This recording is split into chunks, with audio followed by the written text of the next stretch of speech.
And the Houthi actually launched 5 small boats, armed, at the cargo ship and got within 20 meters or so, actually firing off ammunition.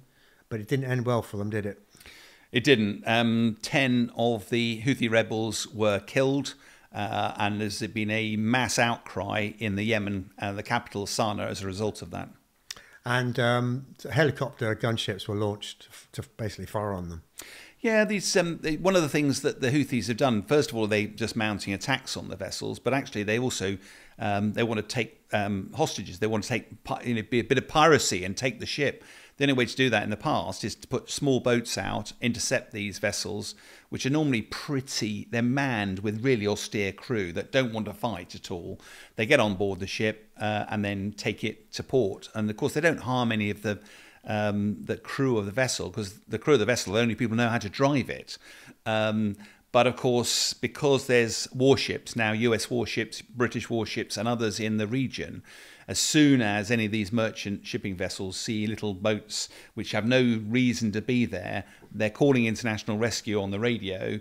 They come to their aid. And on this particular occasion, the US helicopter, by all accounts, warned these little boats, but when they didn't respond, there was clearly some sort of firefight, in which the vessels, we understand, I think one of the small boats got away, but for the rest it ended badly. And part of the issue, of course, is the Houthis that died go back home. It's quite a salutary lesson, but does that dissuade them, or does it act as fuel to the fire to do more? But it does show that there are consequences to these actions, and that's one positive that I think the Americans will take away from it.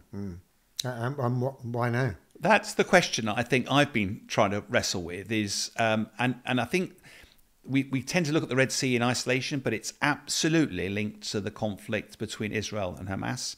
You remember that Secretary of State Antony Blinken, the US Secretary of State, is doing a whistle-top tour of Arab states over the last few days.